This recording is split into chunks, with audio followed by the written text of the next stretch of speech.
بيمينه فيقول هاؤم اقرءوا كتابيه إني ظننت أني ملاق حسابيه. اللہ فرماتے ہیں کہا کہ اللہ تبارک و تعالی جن کے داہنے ہاتھ میں نامہ اعمال دیں گے وہ لے گا پھرے گا کہے گا ہاؤم اقرءوا کتابیہ، لوگوں دیکھو یہ میرے نامہ اعمال ہیں. اگر خدا نہ خواستہ ہمارے نامہ اعمال بائیں ہاتھ میں آ جاتے ہیں، اللہ تبارک و تعالی قرآن میں کہتا ہے وَأَمَّا مَنْ أُوتِيَ كِتَابَهُ بِشِمَالِهِ فَيَقُولُ يَا لَيْتَنِي لَمْ أُوتَ كِتَابِيَهْ وَلَمْ أَدْرِ مَا حِسَابِيَهْ يَا لَيْتَهَا كَانَتِ الْقَاضِيَةَ مَا أَغْنَىٰ عَنِّي مَالِيَهْ هَلَكَ عَنِّي سُلْطَانِيَهْ خُذُوهُ فَغُلُّوهُ ثُمَّ الْجَحِيمَ صَلُّوهُ. اللہ فرماتے ہیں وہ کہے گا کاش کہ میرے حساب و کتاب نہ ہوتا، کاش کہ میرے نام اعمال مجھے نہ دیے جاتے. وہ کہے گا فرشتوں کو حکم ہوگا پہناؤ اس کے زنجیر کے توق پہناؤ اور اسے ہاتھ پر ہتھکڑی ڈالی جائے گی،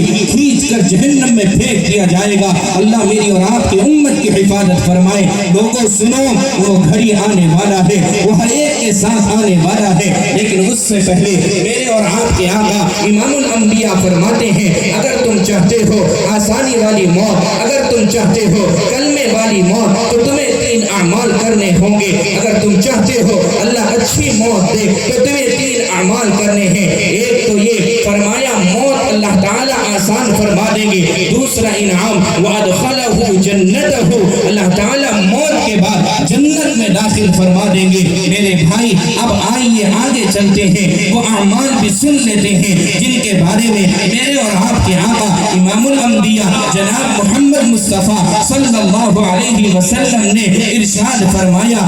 آپ فرماتے ہیں رفقٌ بالضعیف، اے لوگوں سنو اپنے کمزوروں پر، اپنے ماتحتوں پر، اپنے پڑوسیوں پر، اپنے رشتہ داروں پر، اپنے عزیز و اقارب پر، اپنے دوستوں پر، اپنے گھر والوں پر نرمی کا معاملہ کیا کرو. اپنی زبان کے استعمال میرے دوست بزرگوں نرمی سے کیا کرو، نرمی کا معاملہ کیا کرو. کسی کے ساتھ ظلم نہ کرو، کسی کے ساتھ زیادتی نہ کرو، کسی کو تکلیف نہ پہنچاؤ. اپنی ذات سے کسی کو تکلیف نہیں ہونی چاہیے. میرے دوستو شرط اول ہے، پہلا انعام ہے، اور اس کے بعد اللہ کے نبی نے پہلا اعمال بتایا. اے لوگوں رفقٌ بالضعیف، اپنے کمزوروں پر نرمی کا معاملہ کرو.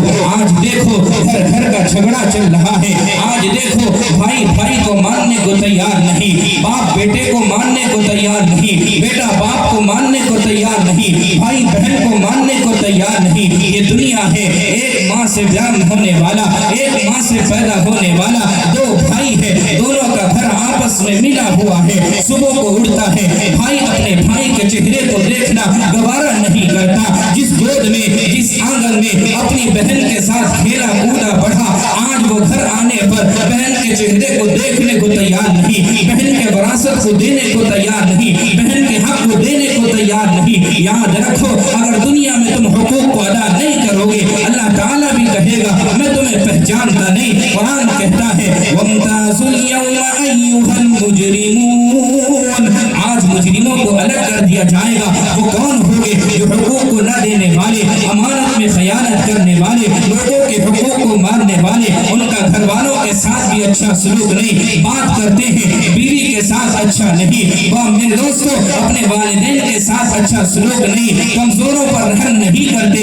اللہ کے نبی نے فرمایا اگر تم کرو گے نرمی کا معاملہ کرو گے، گھر والوں کے ساتھ اچھائی کا معاملہ کرو گے، بھائی کے حقوق کو ادا کرو گے، اپنے پڑوسی کے حقوق کو ادا کرو گے، نرمی کا معاملہ کرو گے، زبان کی میٹھی بول بولو گے، تو اللہ کے نبی نے فرمایا پہلا انعام اللہ موت کی سختی کو آسان کر دیں گے. کتنا بڑا انعام ہے لوگوں، کتنا بڑا انعام ہے. آج جاتے ہیں چلتے چلتے موت ہو جاتی ہے، آج جاتے ہیں سفر میں ہے ہارٹ اٹیک سے موت ہو جاتی ہے. ابھی ڈاکٹر اندر جاتا ہے آپریشن کرنے کے لیے، جس کی زندگی بچانے کے لیے جا رہا ہے خود اس زندگی سے ہار جاتا ہے. یہ موت ہے، وہ آنا ہے، یہ موت ہے، ہر شے کو فنا کر ڈالے گی. لوگوں تم نے تیاری کیا ہے، تم جس بیڈ روم میں سوتے ہو، جس گھر میں کھڑے رہتے ہو وہاں بغیر پرمیشن کے کوئی داخل نہیں ہو سکتا، کوئی تمہاری اجازت کے بغیر اندر جا نہیں سکتا، لیکن موت ایک ایسی کھڑی ہے، موت ایک ایسا امر ہے، فرماتے ہیں جب تمہاری روح برباد ہو جائے گی، تمہاری آنکھ بند ہو جائیں گی، تمہارے ہاتھ اور پیر بند ہو جائیں گے، کام کرنا چھوڑ جائیں گے، یاد رکھو ایک آواز آئے گی، لوگوں فلاں صاحب تھا اللہ کو پیارا ہو گیا، انا للہ و انا الیہ راجعون کے صدائیں بلند ہوں گی، لوگوں سر پیٹیں گے، بہن ایک طرف رو رہی ہے، بھائی ایک طرف رو رہا ہے، گھر والے رو رہے ہیں، اب نام لینا گوارا نہیں کرتے، کوئی نام سے پکارا نہیں کیا کرتے، کیا کہتے ہیں میت کو باہر لایا جائے، میت کو غسل دلایا جائے، اس کے لیے گرم پانی کا استعمال کیا جائے، لوگوں تمہارا وقت پوچھ کر آتے ہیں، کہتے ہیں جنازے کا وقت کب ہے، جنازہ کس وقت میں ہے، اتنا میں میرے دوست بزرگوں وہی وقت کو دیکھ کر آپ کے جنازے میں حاضر ہوتے ہیں، ان کی زبان پر کوئی سورہ اخلاص پڑھنے والا نہیں ہے، جنازے میں کھڑے ہیں دنیاوی بات کر رہے ہیں، جنازے میں کھڑے ہیں اپنے گھر کی بات کر رہے ہیں، جنازے میں کھڑے ہیں شیطان کی بات کر رہے ہیں، میرے دوستو اتنا نہیں، جب وقت پورا ہو جائے امام صاحب بیان کرتے کرتے 2-3 منٹ آگے ہو جائے پیچھے سے آواز آنے لگتی ہے مولانا ٹائم ہو گیا، مولانا وقت ہو چکا ہے، امام صاحب ذرا گھڑی دیکھتے بھی نہیں ہے، میرے دوستوں جب نماز پڑھائی جاتی ہے جنازہ تیار ہے، اس کے بعد پھر دفن کرنے کا وقت ہوتا ہے، جب قبر میں لے جانے کا وقت ہوتا ہے، اللہ اکبر کبیرہ، اب قبر میں جا رہے ہیں، قبرستان میں دنیا کی باتیں ہو رہی ہیں، اللہ کے نبی امام الانبیاء جناب محمد مصطفیٰ صلی اللہ علیہ وسلم فرماتے ہیں اے لوگوں سنو، تم موت کو کثرت سے یاد کیا کرو، تمہارے دل سے یہ دنیا کی محبت ختم ہو جائیں گی۔ امی عائشہ صدیقہ رضی اللہ تعالی عنہ آپ دروازے پر دہلیز پر بیٹھی رو رہی تھی، امام الانبیاء داخل ہوتے ہیں، کائنات کا امام داخل ہوتا ہے، امام الانبیاء جناب محمد مصطفیٰ صلی اللہ علیہ وسلم اندر داخل ہوتے ہیں، پوچھتے ہیں اے عائشہ اے حمیرہ کیوں رو رہی ہو؟ امی عائشہ نے فرمایا اے اللہ کے نبی مجھے قیامت کا وہ منظر یاد آ گیا، قیامت کا وہ دن یاد آ گیا، اے اللہ کے نبی کہ اس منظر کے اندر ان عالم کے اندر آپ ہمارے ساتھ نہیں ہوں گے، اللہ کے نبی نے فرمایا اے عائشہ فلا یذکر احد احدا، وہ دن ایسا ہوگا سب سنے تنہا ہوں گے، کوئی کسی کو پہچانتا نہیں ہوگا، اکیلے ہوں گے، تنہا ہوں گے، نہ باپ بیٹے کو پہچانے گا، نہ بیٹا باپ کو پہچانے گا، نہ ماں بیٹے کو پہچانے گی، نہ بیٹا ماں کو پہچانے گا۔ آج دنیا میں ایک فون جانے سے دوست ہزاروں بائک لے کر کے آپ کے قدموں میں آ جاتے ہیں، اے جوانوں اپنی جوانی کو برباد کرنے والوں سنو، راتوں کے اندر، چوراہوں کے اندر، پل کے اندر، بازاروں کے اندر اپنی رات کے خلمستیوں میں اڑانے والوں ذرا سنو، اور محمد کا میرے دوست بزرگوں عظمتوں کو تار تار کیا جا رہا ہے، محمد کے نام پر لوگ کیا کیا کیچڑ اچھال رہے ہیں، اے نوجوان اگر تم محمد کا دیوانہ ہے، وہ رات تیرے تہجد میں جاتے، وہ رات تیرے مصلی پر کھڑے ہونے کا وقت تھا، وہ رات آنسو بہانے کا وقت تھا، جس رات کے بارے میں قرآن کہتا ہے تتجافى جنوبهم عن المضاجع يدعون ربهم خوفا وطمعا ومما رزقناهم ينفقون، جن کے بارے میں اللہ کہتا ہے اے فرشتوں دیکھو رات کو سجدہ کرنے والا، اپنے جبین نواز کو زمین پر لگانے والا، ذرا سجدہ اور کرنے دے، ذرا لمبا سجدہ کرنے دے، یہ دیکھو اے شیطان کہتا تھا کس کو پیدا کر رہے ہو، یہ دنیا میں جائیں گے فساد مچائیں گے، دنیا میں جائیں گے تیرے نام کا مذاق اڑائیں گے، وہاں وہ لوگوں کو کہنا چاہتا ہوں دیکھ رات کی تاریکی میں یہ میرا جوان ہے، یہ ماں کا پیٹ میں پیٹ سے پیدا ہونے والا، یہ صحابہ کا ماننے والا، نبی کا ماننے والا آج مسجد کے مصلی پر ہے، آنسو بہا رہا ہے، رات کی تاریکی میں اللہ کو یاد کر رہا ہے، اے لوگوں تم کس ایمان کی بات کرتے ہو؟ آج تو ایسا لگتا ہے ہمارے دلوں سے ایمان نہیں ہے، ہمارا ایمان سلب ہو چکا ہے، ایمان ہمارا کمزور ہو چکا ہے۔ میں داد دینی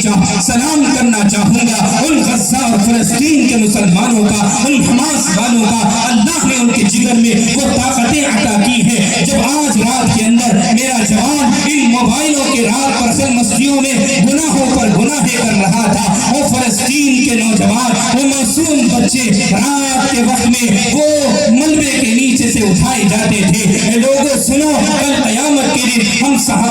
ایمان کا کیسا مقابلہ کریں گے؟ صحابہ کے ایمان کی بات نہیں، ان فلسطین اور غزہ کے ایمان کا مقابلہ کر لے تو بڑی بات ہے۔ لوگوں انہوں نے صبر کا دامن پکڑا، استقامت کے ساتھ رہے، اللہ تعالیٰ نے دکھایا مٹھی پر مسلمانوں کو، مٹھی پر ایمان والوں کو اللہ نے وہ دکھایا ہے جو دنیا دیکھ کے رہ جاتی ہے۔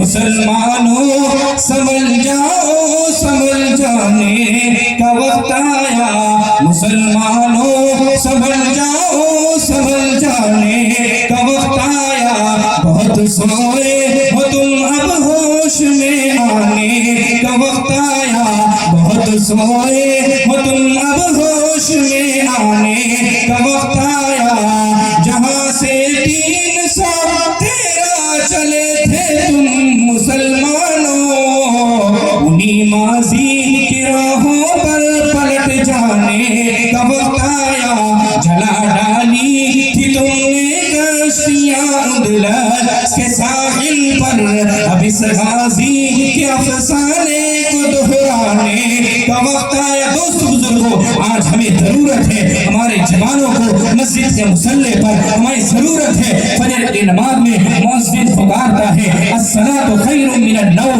نیند سے بہتر نماز ہے۔ مسلمانوں کی صبح وہ جب ہوتا ہے جب سورج نکل جاتی ہے، سورج نکلنے کے بعد مسلمان کا سویرا ہوتا ہے۔ لوگوں کہاں سوئے ہوئے ہو، تمہارا ایمان کہاں جا چکا ہے؟ آؤ ہم اس اللہ کے ماننے والے، نبی کے ماننے والے، نبی پر جان دینے والے، آؤ ہم محمدی بن کر زندگی گزارے۔ میرے دوستوں، جب قرآن کہتا ہے وعباد الرحمن الذین یمشون علی الارض ہونا، زمین پر جب چلیں گے عاجزی کے ساتھ، انکساری کے ساتھ، دیکھنے والا یہ کہہ دے یہ محمدی جا رہا ہے، دیکھنے والا یہ کہہ دے عاشق رسول جا رہا ہے۔ ہم اپنے چہرے کو رسول اللہ کے سنت سے سجائیں۔ لوگوں سنو، بسوں میں سفر کرتے ہو، ٹرین میں سفر کرتے ہو، جہازوں میں سفر کرتے ہو، خدا کی قسم 1450 سال پیچھے میرے نبی نے ارشاد فرمایا تھا کہ ایمان والوں کے چہرے میں وہ رعب اور دبدبا دے دے گا کہ اللہ تعالیٰ ان کے چہرے میں وہ رعب دے گا جس کی وجہ سے سامنے والا پریشان ہو جائے گا، دیکھنے پر مجبور ہو جائے گا یہ ایمان والا ہے۔ لوگوں سنو، بسوں کے اندر 49 غیر ایمان والے، ایک مسلمان جاتا ہے، ایک ٹوپی اور داڑھی والا ہوتا ہے۔ لوگوں پورے 49 لوگوں کی نگاہ ایک ایمان والے پر ہوتا ہے۔ کیوں؟ اس لیے کہ وہ محمدی ہے، محمد کی سنت کو سجانے والا ہے، محمد کی سنت کو امامہ کی حفاظت کرنے والا ہے۔ آج بھی لوگوں سنو، تم اگر ڈٹ جاؤ گے، تم اگر مضبوط ہو جاؤ گے، تمہارے ایمان کو مضبوط کر لو گے، باطل ہمیں مٹا نہیں سکتی۔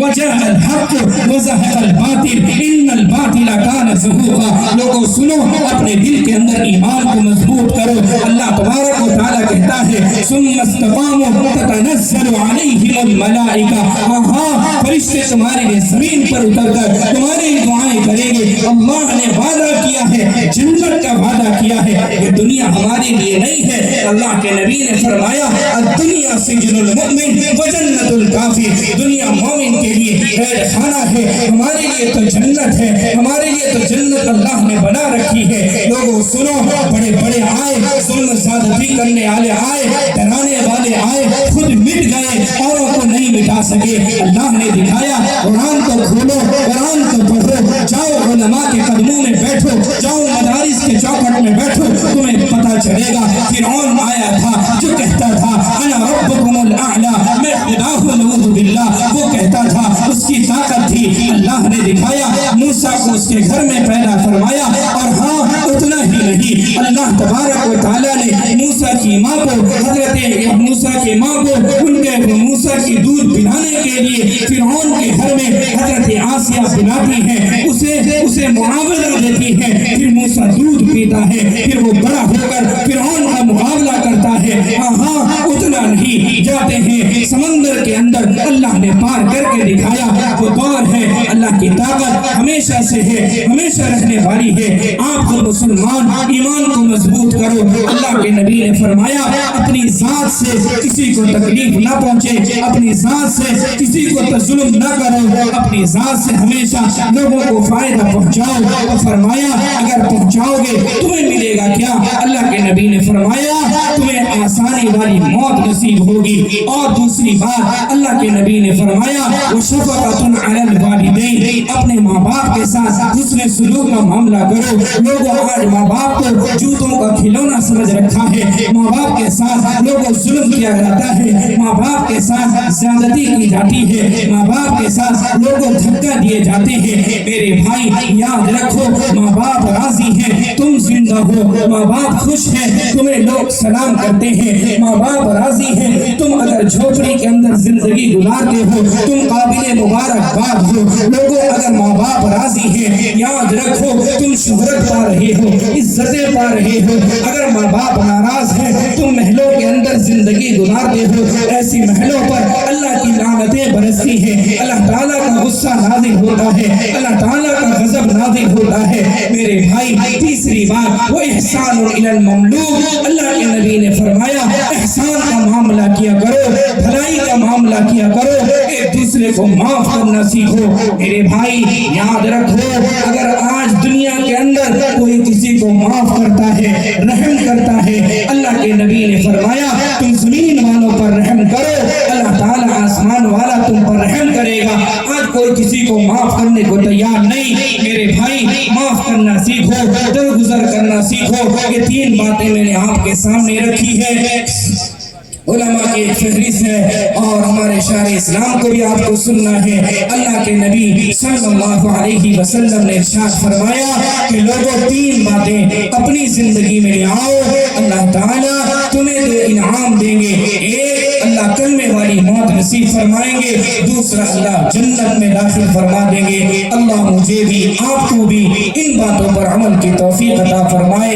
اللہ تعالیٰ عزت کی زندگی، عزت کی روزی، عزت کی موت نصیب فرمائے۔ اللہ ذلت کی روزی، ذلت کی زندگی، ذلت کی موت سے حفاظت فرمائے۔ اللہ تعالیٰ ہندوستان کے اندر اور تمام ممالک کے اندر جہاں جہاں ایمان والے رہتے ہیں اللہ سب کے جان کی، مال کی، عزت کی، آبرو کی، ایمان کی حفاظت فرمائے۔ اللہ تبارک و تعالیٰ خصوصاً غزہ اور فلسطین کے مسلمانوں کی حفاظت فرمائے۔ اللہ ہم سب کو کبر سے، لالچ سے، برائی گناہوں سے حفاظت فرمائے۔ اللہ کا نیک اور سچا ایمان والا بندہ بنائے۔ وآخر دعوانا ان الحمد للہ رب العالمین۔